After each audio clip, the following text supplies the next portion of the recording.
guy, and I'm doing a video here. This is kind of a farewell to my 2009 Yamaha R6. I've had this bike for 5 years now, and well, today is the last cold days that we have for this winter before it turns back into summer here in Florida. So I wear my leathers and decided I would do this video here and put this up for sale.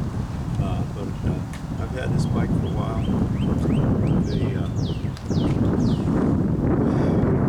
Back in the 1980s, motorcycle development as far as racing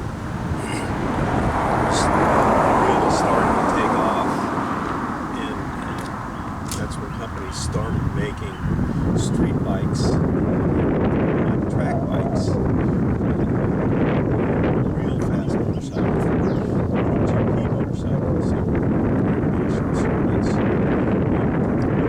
they started making 600 and 1000s, 750s at first, but they started making bikes that were more and more like the moto GP bikes that they were selling to customers. And what happened was that each of the big 4 Japanese companies, their flagship motorcycles became their super sport bikes, and then they started super sport categories of racing, and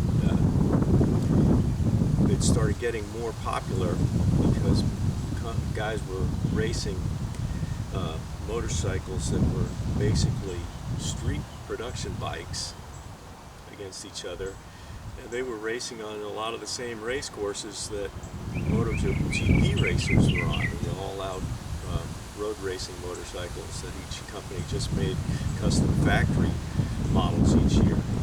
And then in about 2010s, around that time, they started having these bikes not racing against each other. They had the super class production bikes racing on the same tracks. Another race would be MotoGP. They found that they could get all the super bikes come within 1 second of the lap times of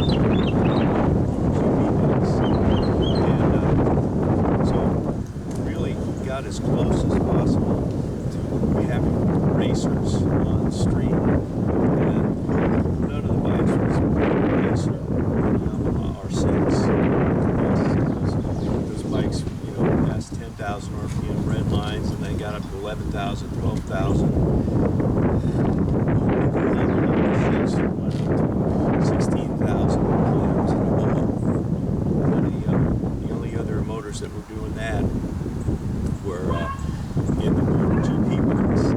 So this was as aggressive as you could get, the seating position, the design of the whole thing, and sounded like a real motorcycle, real GP motorcycle on the race course. And this one certainly does it. When you wing it up there to 15, 16 grand, it just sings. And it's really a nice bike. I turned 70 years old recently, and that's what happened. It's decided that it was just getting a little too uncomfortable for an old man to be riding on that. It was really hurting my wrist when you ride more than about 20 miles and you're old. That gets to you. It's rough on the neck and the shoulders. And a good helmet, which helps when you're up to speed, kind of keep some of that weight off your shoulders from your neck. But still, it's getting time to go. I'm riding more sedate rides these days. So this is kind of my farewell on it, but I'll take you on a close-up tour here and show you what I did with my bike. Of course, this bike is a 2009, and it's pretty much stock. I just kind of dressed it up a little bit with some blingy type stuff. This bike is known because it came with the gold tone anodized aluminum forks And then they started putting extra gold on it. You can see here, and this cap here, and these two covers. And then I put stainless steel brake lines on it, front and rear,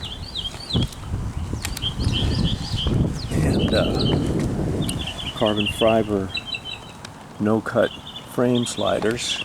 That's a nice touch that got thrown on there. And then with the gold accents, I got these gold levers here, go on there, and these R6 bar ends. Let's see, you can see it says R6 there.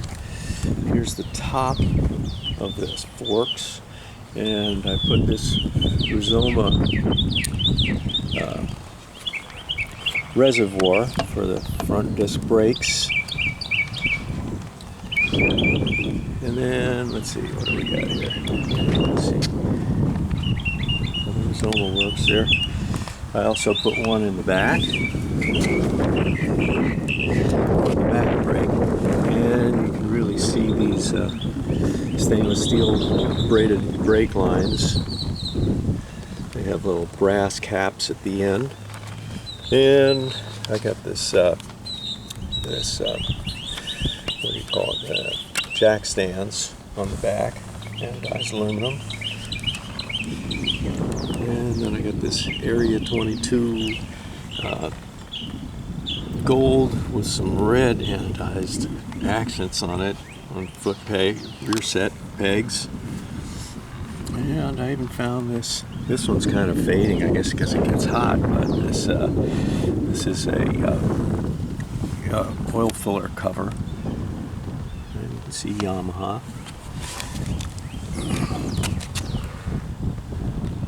I've got a few of the original decals from it. And I got this carbon fiber fender extension here. Put a little bit of carbon fiber stuff on it. This is not carbon fiber, this is stock. Most of the plastic stuff's kind of ugly.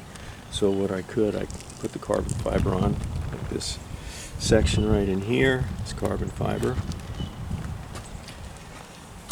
And this is carbon fiber. It still has the stock titanium muffler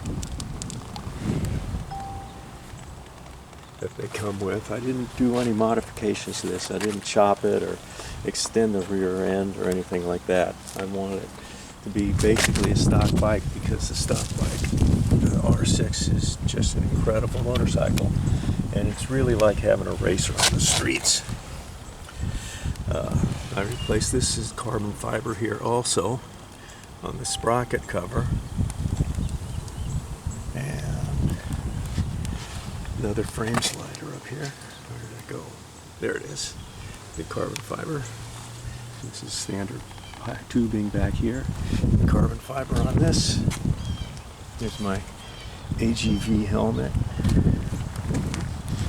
This is the Amola helmet from replica of the Rossi's first year. We wore this one. It looks a little bit different, but it's kind of like that. And I got the R6 up in the front.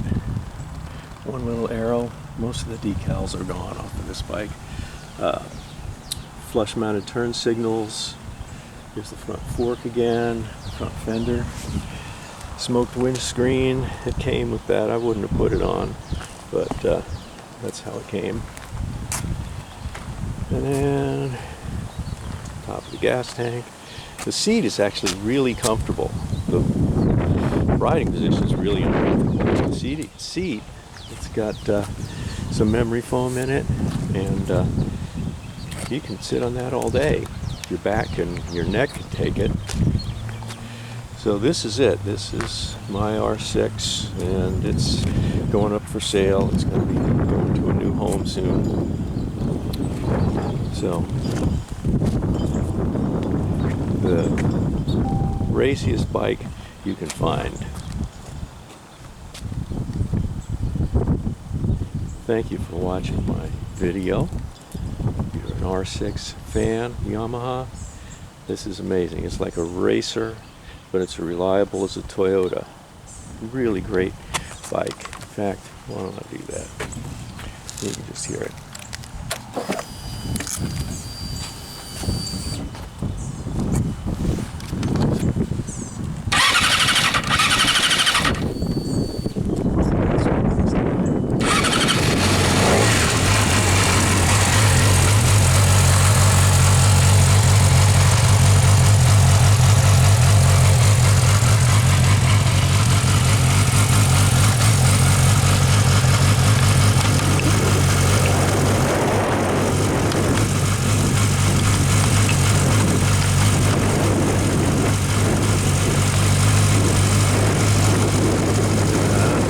For my video.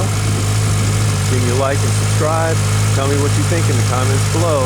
Mr. Good Sky signing off.